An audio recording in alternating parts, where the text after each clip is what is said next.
وہ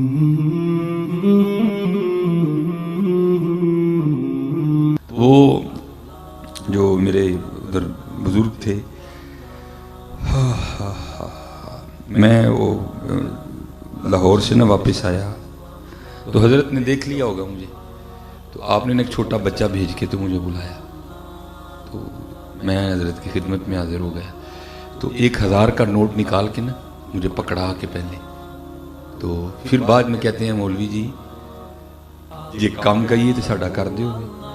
میں جناب آپ ایک کہن دیو 1000 کہو میں 1000 کر دیا۔ فرمانے لگے بھائی اب میں تو لاہور جا نہیں سکتا، تو تم ذرا لاہور جاتے رہتے ہو، تو یہ لاہور ایک مزار ہے بابا چھتڑی والی سرکار، ٹھیک ہے، تو وہاں ایک مجذوب بزرگ بیٹھے ہیں، تو سردی بڑی ہے، تو ان کے پاس کمبل نہیں ہے کوئی بھی، تو یہ 1000 رکھو اور یہ کمبل خرید کے نا یہ تم نے میری طرف سے ان بزرگوں کو تحفہ دینا ہے۔ میں نے کہا ٹھیک ہے۔ اور حضرت یہ نہ سمجھنا کہ ان کا نام ہی بابا چھتڑی والی سرکار تھی، نہیں، ان کا نام محمد تھا، سید بزرگ تھے وہ، لیکن حضرت یہ بھی ایک رنگ ہے۔ بلے شاہ رحمت اللہ تعالیٰ فرماتے ہیں نا، چل بلیا اتھے چلیے جتھے سارے انے، نہ کو ساڑی ذات پچھانے نہ کو سانو منے۔ تو جو تو نکل سکتا تھا نا وہ تو نکل گیا، تو جسے نہیں نہ نکلا گیا پھر اس نے اپنا نام ہی بدل دیا۔ اس قدر فنا تھا، اس قدر حضرت فنا تھی، ہمارا نام لے ہی کوئی نہ، نام ہی بدل دیے ان لوگوں نے حضرت اپنے، ان کا نام بابا چھتڑی والی سرکار نہیں، نام ان کا کچھ اور تھا۔ تو کیونکہ ہمارا وہ راستہ تھا تو میں نے عرض کی حضور کام ہو جائے گا۔ خیر ہم لاہور آ گئے، تو آپ کو پتہ ہے حضرت جی 1000 میں نہیں آتا کمبل کوئی بھی، ٹھیک ہے جی۔ تو لاہور میں ذرا ایک آپشن موجود ہے لنڈے کا، کہ وہاں سے بڑی بڑی قیمتی چیزیں بھی جو ہے نا ذرا تھوڑی سستی مل جاتی ہیں، تو ہم پھر چلے گئے۔ ہم نے وہاں بحث کر کے اپنے خان بھائی سے نا ایک بڑا گرم سا کمبل 800 میں لے لیا، 200 میں نے بچا لیے کہ جب سیالکوٹ واپس جاؤں گا نا تو بابا جی کو جا کے 200 دوں گا تو بڑے خوش ہوں گے۔ اب جب مدرسے میں کمبل لے آئے نا، بعد میں دل میں خیال آیا یار ایک اللہ کے دوست نے لینا ہے، پتہ نہیں نجاست غلیظہ ہے خفیفہ ہے کیا ہے۔ ہم نے پھر اس کمبل کو دھویا بھی، 3 پانیوں سے ہم نے اسے پاک کیا، ذرا سردی تھی سوکھتے تھوڑا ٹائم لگ گیا، تو بس سوکھ گیا تو ہم لے کے نا اس کو مزار شریف پہ چلے گئے۔ کہ وہ مزار پہ گئے نا تو اللہ کی کرنی کہ اس وقت وہاں کوئی بندہ نہیں موجود تھا، صرف ایک ہی بندہ تھا، لیکن وہ بھی بندہ کسی وکری دنیا میں پہنچا ہوا تھا، اس کی خاموشی میں بھی بڑا روب تھا، تو اتنی ہمت نہیں ہوئی کہ اس سے پوچھوں کہ حضرت آپ ہی مجذوب ہیں، لیکن اس کی خاموشی بھی کہہ رہی تھی کہ ہاں میں ہی مجذوب ہوں، لیکن پھر بھی دل میں خیال آیا نہیں بھائی یہ وسوسہ بھی تو ہو سکتا ہے نا، چلو کسی سے پوچھتے ہیں، بندہ ہی کوئی نہ ملے ہمیں۔ خیر جب کافی وقت گزر گیا نا، مغرب کی نماز کا وقت قریب آ گیا، ہم نے مدرسے پہنچنا تھا، تو پھر میں نے کہا ٹھیک ہے بھائی جو ہے سو ہے۔ میں نے اس طرح کر کے نا کمبل ان کے کندھوں پہ ڈالا، تو جاگ رہے تھے لیکن بولے نہیں، او بھائی تو کون ہے، یہ کیوں میرے کندھوں پہ تو کمبل دے رہا ہے، نہیں بولے۔ پھر میں نے کمبل اس طرح بھی کر دیا، وہ پھر بھی نہیں بولے ہے کہ تو کون ہے کیوں کمبل دے رہا ہے مجھ پہ، لیکن جب میں تسلی کر کے جانے لگا نا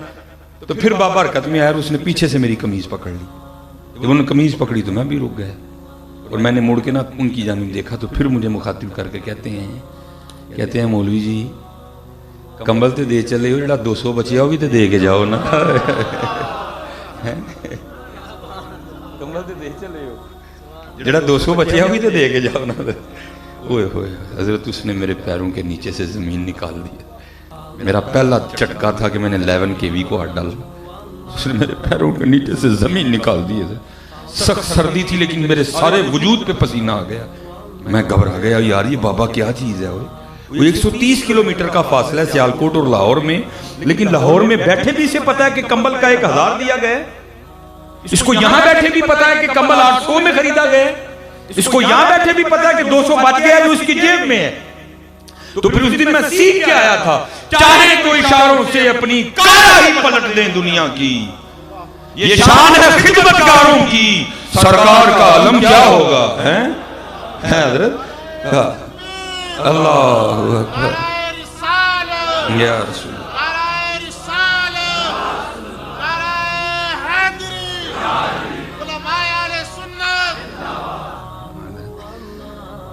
ان کو سارا ہی پتہ ہے، لیکن بات حضرت پھر وہی ہے، ہم تو مائل بکرم ہیں، کوئی سائل ہی نہیں۔ یہ بزرگ فرماتے ہیں کہ جب حضرت غازی علم الدین شہید رحمۃ اللہ تعالی علیہ کو سزا ہو گئی نا، تو حضرت بے قرار دلوں کو کہاں چین آ رہا تھا؟ حضور پیر سید جماعت علی شاہ رحمۃ اللہ تعالی علیہ، حضور پیر میر علی شاہ رحمۃ اللہ تعالی علیہ، ایسے کچھ اور بزرگ آپس میں ملے اور آپس میں بیٹھ کے بات یہ ہوئی کہ بھائی ہم تو لوگوں کو بتاتے ہیں کہ جو شخص بے گناہ کہہ دو، ظالم نہ ہو، مظلوم ہو، تو وہ سورہ یوسف کی تلاوت کرے تو اللہ سورہ یوسف کی تلاوت کی برکت سے رہائی کا اہتمام کر دیں گے۔ اگر خود نہیں کر سکتا تو کسی سے کروائے۔ تو بات یہ ہوئی کہ پتہ نہیں اب علم الدین رحمت اللہ تعالیٰ علیہ ناظرہ پڑھے بھی ہیں کہ نہیں پڑھے۔ اگر پڑھے بھی ہیں کہ تو کسی قاری سے پڑھا ہے یا کسی عورت سے پڑھا ہے، معروف پڑھے ہیں، مجہول پڑھے ہیں، مخارج ٹھیک ہے کہ نہیں ٹھیک، پر حروف باریک حروف میں فرق کرتے بھی ہیں کہ نہیں کرتے۔ تو چلو اس طرح کرتے ہیں کہ یہ ڈیوٹی ہم لے لیتے ہیں، روز جا کے نا غازی علم الدین شہید رحمت اللہ تعالیٰ علیہ کو سورہ یوسف سنائی جائے۔ یہ بزرگ آپس میں صلاح مشورہ کر کے نہ آ گئے۔ اب وہ جتنے بزرگ تھے نا ان میں حافظ قرآن فقط حضور امیر ملت پیر سید جماعت علی شاہ رحمت اللہ تعالیٰ علیہ تھے۔ وہ آگے ساری بات جو باہر ہوئی تھی نا، آگے غازی علم الدین شہید رحمت اللہ تعالیٰ علیہ کو بھی اسی طرح سنائی گئی۔ علم الدین پتہ نہیں ناظرہ پڑھے ہو نہیں پڑھے، معروف پڑھے ہو مجہول پڑھے ہو، مخارج ٹھیک ہیں نہیں ٹھیک، سو سا قو کا دا وہ فرق کرتے ہو کہ نہیں کرتے۔ چلو اس طرح کرو، ہم پڑھتے ہیں تو تم سن لو۔ اب جناب حضور امیر ملت پیر سید جماعت علی شاہ رحمۃ اللہ تعالیٰ علیہ نے سورہ یوسف تلاوت کرنی شروع کی۔ ہائے ہائے، سید نے کیا قرآن پڑھا ہوگا، ہیں؟ ہائے ہائے، الف لام را تلک آیات الکتاب المبین اِنَّا أَنزَلْنَاهُ قُرْآنًا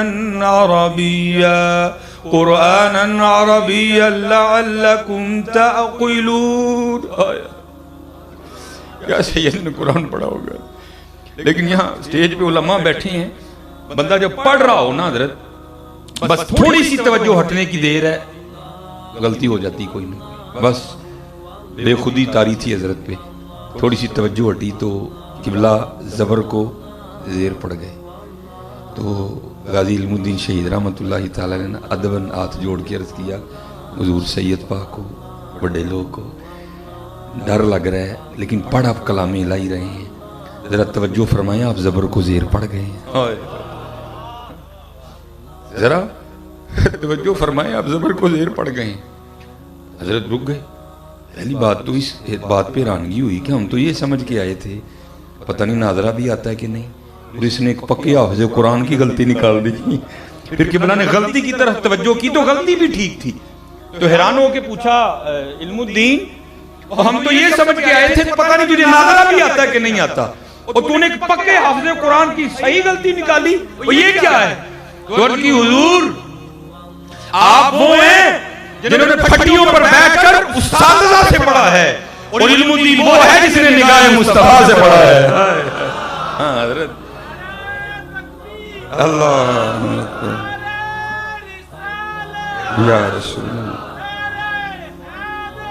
اللہ، ٹھیک ٹھیک، ہاں حضرت بات پھر وہی ہے، ہم تو مائل بکرم ہیں، کوئی سائل ہی نہیں، راہ دکھائیں کسے، کوئی راہ روی منزل ہی نہیں ہے۔ حضرت جی